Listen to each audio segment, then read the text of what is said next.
Hello students, आप लोगों का मैं मंजुल त्यागी स्वागत करता हूं। हम लोग क्लास 9th का मैथ्स स्टार्ट कर रहे हैं। क्लास 9th के मैथ्स में हम लोग एनसीईआरटी की बुक जो गवर्नमेंट की अप्रूव्ड है उसकी एक्सरसाइज को आपको समझाने की कोशिश करेंगे। आपको ये सारे वीडियोस यूट्यूब के इस चैनल मंजुल के मैथ्स मैजिक पर मिल जाएंगे।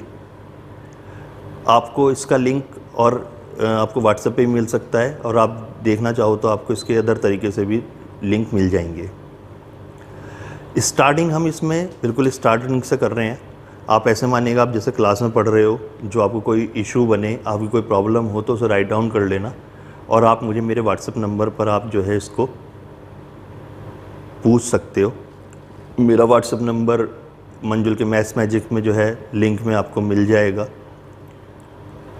डिस्क्रिप्शन में अगर आप जाओगे तो मेरे नंबर, व्हाट्सएप नंबर वगैरह आपको आराम से मिल जाएंगे। इसमें मैथ्स का जो स्टैंडर्ड है और जो काम करने का तरीका है अब तक 8th क्लास से बिल्कुल डिफरेंट है। आपको मैथ्स आता है, नहीं आता है, बहुत अच्छा आता था या बिल्कुल नहीं आता था, आप उस बात की चिंता मत करो। अब यहाँ पर मैथ्स को करने का तरीका बदल जाता है। सब कुछ नए सिरे से आता है। अगर आप मेहनत करोगे तो आपको सब कुछ समझ में आएगा, और अगर आप नहीं समझने की कोशिश करोगे तो आपके लिए ये भी बड़ा दुखदायी रहेगा। इसमें जो सबसे पहला चैप्टर है वो संख्या पद्धति का है। संख्या पद्धति होती है नंबर सिस्टम, इंग्लिश में बोलते हैं इसको। इसी से स्टार्ट करते हैं। देखो, कोई भी संख्या बनती है अंकों से। अंक होते हैं 0 से लेकर 9 तक।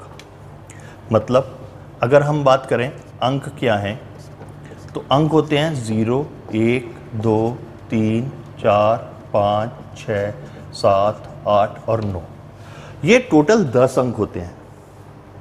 इन अंकों के कॉम्बिनेशन से ही, इन अंकों के संग्रह से ही हम लोग संख्याएं बनाते हैं। संख्या बनती हैं इन अंकों का कॉम्बिनेशन। कॉम्बिनेशन का मतलब क्या है कि भाई 9 के आगे 6 लगेगा या 9 से पहले 6 लगेगा, वो उस पर डिपेंड करता है कि हम क्या संख्या बना रहे हैं। जैसे मान लो हम 25 लिखना है, तो 25 में क्या होगा, पहले 2 लिखा जाएगा फिर 5 लिखा जाएगा। That is the combination of 2 digits, it form a number. ये नंबर बनाते हैं। अब संख्या जो होती है, इसकी जो स्टडी करते हैं वो करते हैं हम लोग संख्या पद्धति में। संख्या पद्धति में हम लोग क्या करते हैं, इनका अध्ययन करते हैं संख्याओं का, कि इन पर कौन सी संक्रिया कैसे लगाई जाती है। संक्रिया समझते हैं? संक्रिया होते हैं ऑपरेशंस, इंग्लिश में कहते हैं, जैसे प्लस, माइनस, मल्टीप्लिकेशन, डिवीजन। ये 4 ऑपरेशन होते हैं, ये 4 संक्रियाएं होती हैं।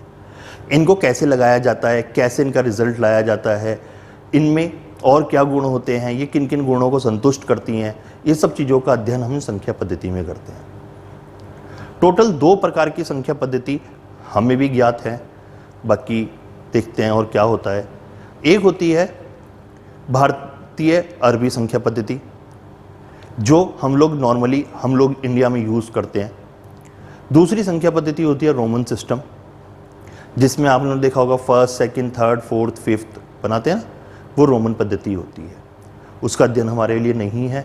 अभी हम लोग जो पढ़ने वाले हैं वो भारतीय अरबी संख्या पद्धति पढ़ने वाले हैं।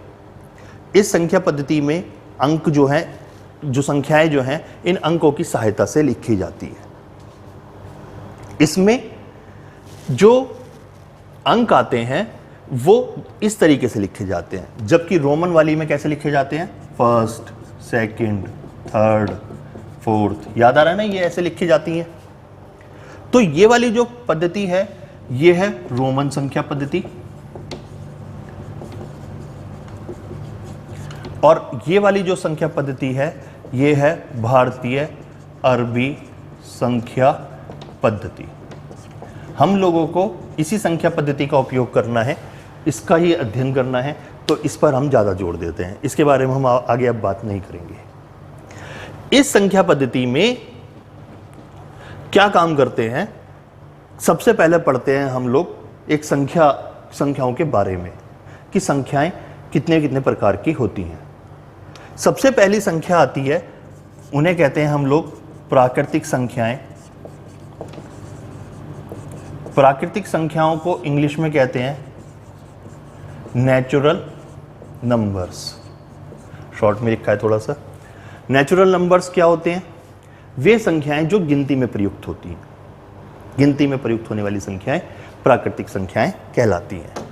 तो इसमें क्या लिखा जाता है? गिनती में प्रयुक्त संख्याएं। गिनती में कौन सी संख्याएं प्रयुक्त होती हैं? आप सोचो, मैं कहूँ आपकी उंगली में, हाथ में कितनी उंगलियां हैं? गिनो, 1 2 3 4 5, ठीक है ना? तो आपने गिनती कहाँ से स्टार्ट करी? 1 से, 1 से स्टार्ट करी। तो इसकी जो गिनतियाँ होती हैं 1 2 3 4 5, ये गिनती वाली संख्याएं, और ये डॉट डॉट लगा दिया है, इसका मतलब ये है कि एंडलेस है। एंडलेस का मतलब ये है कि आपको अंतिम प्राकृतिक संख्या के बारे में कोई भी ज्ञात नहीं है। अगर आप बोलो कि 1 लाख आखिरी संख्या है, अरे आप 1 लाख में 1 जोड़ दो, अगली प्राकृतिक संख्या मिल जाएगी। आप बोलो 5 करोड़ एक आखिरी संख्या है, तो 5 करोड़ में 1 और जोड़ दो। तो मतलब क्या है कि किसी भी प्राकृतिक संख्या का कोई अंत नहीं है। हम लोग क्या करते हैं, इसे मझले ब्रैकेट के अंदर लिख दिया है, और इस संग्रह को हम समुच्चय कहते हैं, और इसे निरूपित करते हैं कैपिटल N से।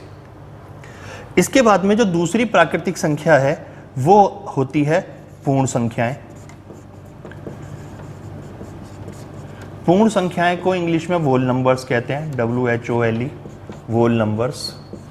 वोल नंबर्स में क्या होता है कि 0 ऐड कर देते हैं प्राकृतिक संख्याओं में, यानी कि नेचुरल संख्याओं के साथ में अगर 0 को भी गिनना शुरू कर दें तो जो समुच्चय तैयार होता है, जो संग्रह तैयार होता है, वो पूर्ण संख्याओं का होता है। और उस समुच्चयों के उस संख्याओं के संग्रह को W से निरूपित करते हैं, और उसे बोलते हैं 0 1 2 3 4 5। मतलब क्या है कि गिनती गिनने वाली संख्याओं में अगर शून्य और सम्मिलित हो जाता है तो वो संख्याएं जो हैं पूर्ण संख्याएं कहलाती हैं। इसके बाद में तीसरी संख्याएं आती हैं पूर्णांक। पूर्णांक को हम लोग कहते हैं इंटीजर्स। पूर्णांक होती हैं कि गिनती वाली संख्याएं, या ऐसे समझो कि प्राकृतिक संख्याएं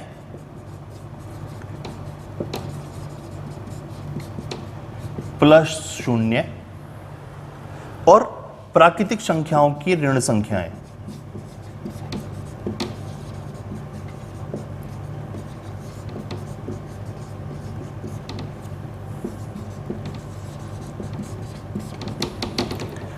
तो ये 3 चीजें मिलकर प्राकृतिक संख्याएं, 0 और प्राकृतिक संख्याओं की ऋण संख्याएं मिलकर पूर्णांक बनाती हैं। मतलब क्या है कि भाई जैसे 1 2 3 4 ये तो हो गई प्राकृतिक संख्याएं, 0 और सम्मिलित कर लिया, और सम्मिलित करी इसमें उनकी ऋणात्मक संख्याएं -1 -2 इस तरीके से। तो ये संख्याएं जो हैं पूर्णांक हैं। अब पूर्णांक होते हैं 2 प्रकार के। पहला होता है धन पूर्णांक और दूसरा होता है ऋण पूर्णांक। मतलब क्या है, जितनी भी धनात्मक संख्याएं हैं इन्हें कहते हैं हम लोग धन पूर्णांक, और जितनी भी माइनस वाली संख्याएं हैं इन्हें हम कहते हैं ऋण पूर्णांक। और इसके बाद में एक 0 बच जाता है। ये 0 ना तो धन पूर्णांक होता है और ना ही ये एक ऋण पूर्णांक होता है। इन पूर्णांकों के बाद में चौथी संख्याएं आती हैं परिमेय संख्याएं। ये अब आप लोगों का मेन चैप्टर जो है वो इन्हीं संख्याओं पर है। तो अब अगली संख्याएं आती हैं परिमेय संख्याएं, और इसे निरूपित करते हैं, वो इसको इंग्लिश में लिखते हैं rational numbers, RATIONAL, rational numbers. Rational numbers क्या होते हैं? वे संख्याएं जिन्हें आप P/Q के रूप में लिख सकते हो, और जहां खास बात क्या है कि Q नॉट इक्वल टू 0 होना चाहिए, और P और Q जो है पूर्णांक होनी चाहिए। पूर्णांकों के समुच्चय को हम लोगों ने I से निरूपित किया था ना। तो ये परिमेय संख्याएं जो हैं, P/Q वाली जितनी भी संख्याएं होती हैं जहां पर Q नॉट इक्वल टू 0 होना चाहिए, क्योंकि अगर Q इक्वल टू 0 हो जाता है तो ये संख्या जो है अपरिमित संख्या हो जाती है, यानी कि उसे इनफाइनाइट कहते हैं, अनंत संख्या कहते हैं। क्योंकि 0 से किसी भी संख्या को भाग करो तो वो प्रोसेस कभी भी खत्म नहीं होता, ना ही शुरू हो पाता है। तो Q नॉट इक्वल टू 0 होना चाहिए और P और Q इंटीजर होना चाहिए। तो 0 को छोड़ के बाकी कोई सा भी इंटीजर आ जाए वो इन P और Q की जगह ले सकता है, और जो संख्या तैयार होती है उसे परिमेय संख्याएं कहते हैं। ठीक है, परिमेय संख्याएं, यहीं आपको एक चीज और बता देता हूं कि परिमेय संख्याएं दो प्रकार से होती हैं। पहली होती है शांत और दूसरी होती है अशांत। अशांत आवर्ती और लिख लेते हैं, थोड़ा वर्ड अच्छा सा लगेगा। शांत परिमेय संख्याएं वे होती हैं जिसमें भाग का जो प्रोसेस होता है, अगर हम P को Q से भाग करेंगे तो जो शेषफल एक कभी ना कभी जाकर शून्य आ जाए। और अशांत जब होती हैं जब वो शेषफल शून्य के बराबर नहीं आता है, वो चलता ही रहता है। और वो वास्तविकता तो यह है कि अगर उसमें जो भागफल में संख्याएं होती हैं वो रिपीट करने लग जाएं तो उस संख्या को कहते हैं अशांत आवर्ती संख्याएं। और खाली अशांत अनावर्ती हो जाए, मतलब जिसमें अशांत भी हो और आवर्ती ना हो, तो वे संख्याएं जो हैं कौन सी कहलाती हैं? वे संख्याएं कहलाती हैं अपरिमेय संख्याएं। इसमें हम लोग अगली संख्या क्या पढ़ने वाले हैं? पांचवी, अपरिमेय संख्याएं। अपरिमेय संख्याएं क्या होती हैं?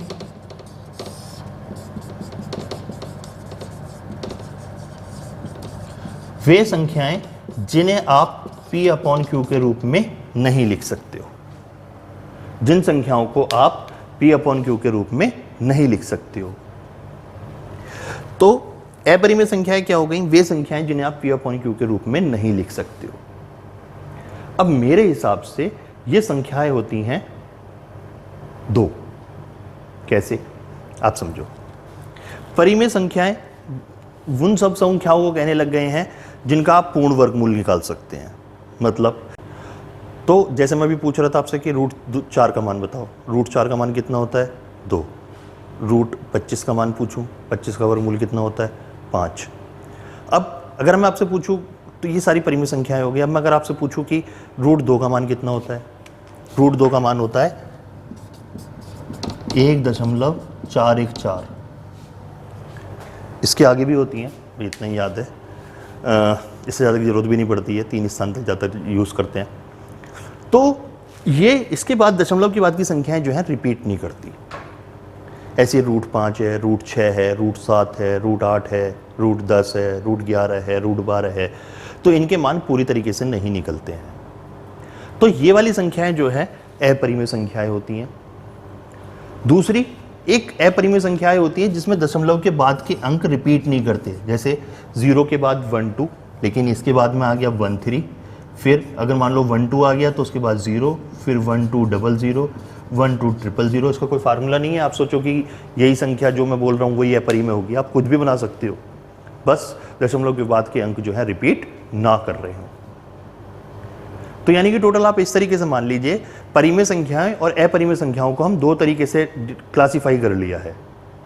पहला तरीका है कि जिसमें P बटे Q के रूप में संख्याएं व्यक्त की जा सकती हैं, वो परिमेय संख्याएं, और जिन्हें P अपॉन Q के रूप में व्यक्त नहीं किया जा सकता है वे अपरिमेय संख्याएं। जिन का वर्गमूल पूर्ण रूप से निकल सकता है, जैसे रूट 4 है, रूट 9 है, रूट 25 है, रूट मान लो 16/25 लिखा है, एग्जाम्पल है, कोई फर्क नहीं पड़ रहा है।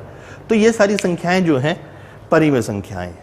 लेकिन जिनका रूट नहीं निकल सकता है, जैसे root 2, root 3, root 5, root 7, root 11, root 13, तो ये सारी संख्याएं अपरिमेय संख्याएं हैं। अब दूसरा, वे संख्याएं जिसमें दशमलव के बाद के अंक या तो रिपीट कर रहे हो या वो उनका प्रोसेस कम टू एंड हो गया हो, तो वे संख्याएं परिमेय संख्या होंगी। लेकिन जिसमें दशमलव के बाद के अंक रिपीट नहीं कर रहे हैं और जिनमें कोई सिमिलरिटी या समानता नहीं है, तो वे संख्याएं जो हैं अपरिमेय संख्याएं कहलाती हैं। यहां जो है, अब हम लोग इसमें थोड़ा सा अब आगे बढ़ते हैं। जो मेन प्रोसेस आना है इस एक्सरसाइज का, जो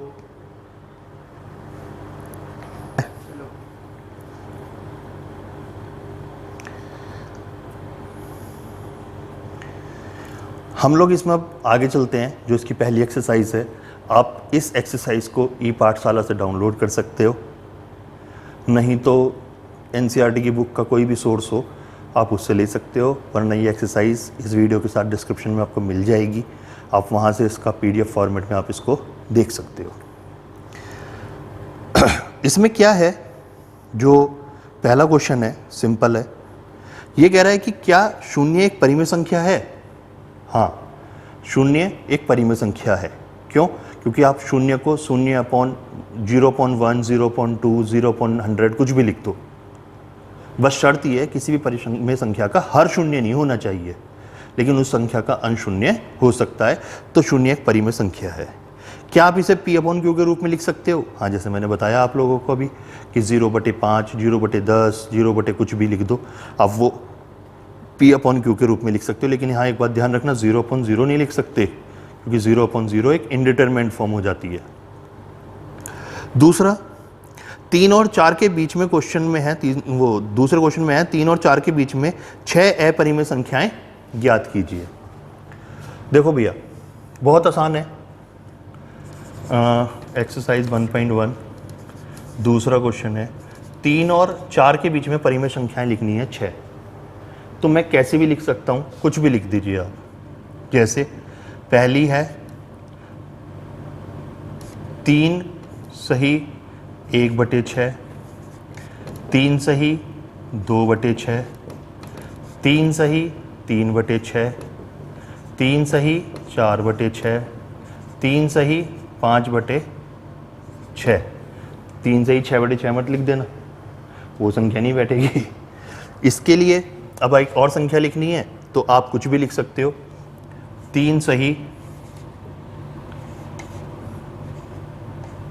आप लिख लो, संख्या लेनी है 6 से छोटी ही लेनी है, लेकिन आप एक काम और कर सकते हो। मान लो मैंने लिख दिया 25 ऊपर, या एक और तरीका बताता हूँ इस परिमेय संख्याओं को ज्ञात करने के लिए। जैसे हम लोग 5 परिमेय संख्याएं तो लिख चुके हैं, है ना। इस छठी परिमेय संख्याओं को लिखने के लिए हम क्या करेंगे, इन दोनों को जोड़ लेंगे। 3 + 4/2, यानी कि 7/2 भी एक परिमेय संख्या हो जाएगी। ठीक है। और अगर आप और भी कोई लिखना चाहते हो तो आप इन दोनों के बीच में लिख लो। 3 + 7/2/2, एलसीएम लूँगा, 3 दूनी 6 + 7/4, यानी कि 13/4। ठीक है। इसके बाद में तीसरा क्वेश्चन है 3/5 और 4/5 के बीच में 5 परिमेय संख्याएं लिखिए। तो आप जैसे अगर ऐसे लिखना चाहो तो ऐसे भी लिख सकते हो, नहीं लिखना चाहते तो आप ऐसा करो, बस 2-2 संख्याओं को जोड़ते रहो और उनके बीच में एक-एक परिमेय संख्याएं मिलती रहेंगी कि दोनों को जोड़ो और उसका आधा कर लो। ठीक है। इसे आप अपने आप कीजिएगा। उसके बाद चौथे क्वेश्चन में कह रहा है नीचे दिए गए कथन सत्य या असत्य हैं, कारण सहित अपना उत्तर दीजिए। पहला है प्रत्येक प्राकृतिक संख्या पूर्ण संख्या होती है। मैंने आप लोगों को भी बताया था कि सारी गिनती वाली संख्याएं प्राकृतिक संख्याएं होती हैं, और प्राकृतिक संख्याओं में शून्य इंक्लूड करने के बाद में पूर्ण संख्याएं बनती हैं, यानी कि पूर्ण संख्याओं के अंदर प्राकृतिक संख्याएं अपने आप आ जाती हैं। तो इसका मतलब यह है कि सभी प्राकृतिक संख्याएं पूर्ण संख्याएं होती हैं। दूसरा, प्रत्येक पूर्णांक एक पूर्ण संख्या होती है? नहीं, क्योंकि पूर्ण संख्याओं से पूर्णांक बनते हैं, पूर्णांकों से पूर्ण संख्याएं नहीं बनती। तो इसका मतलब यह है कि ये वाला कथन असत्य है। तीसरा, प्रत्येक परिमेय संख्या एक पूर्ण संख्या होती है? नहीं, ये भी गलत है कि प्रत्येक पूर्ण संख्या से परिमेय संख्या तो बनती है, लेकिन परिमेय संख्या पूर्ण संख्या के अंतर्गत नहीं आती है। तो इसलिए परिमेय संख्या जो है पूर्ण संख्या नहीं होती है, प्रत्येक परिमेय संख्या पूर्ण संख्या नहीं होती है, तो इसका उल्टा होता है। ठीक है। इसके बाद में इस एक्सरसाइज में यहीं तक है, इसके आगे हम लोग अभी नहीं पढ़ रहे हैं। आज पहली वीडियो है, पहला लेक्चर है, आप लोग इसे ध्यान से पढ़िएगा। कोई दिक्कत हो तो मेरे को व्हाट्सएप पे कांटेक्ट कीजिएगा, और इस चैनल को ज़रूर सब्सक्राइब कीजिएगा और वीडियो को लाइक करना मत भूलना। Thank you.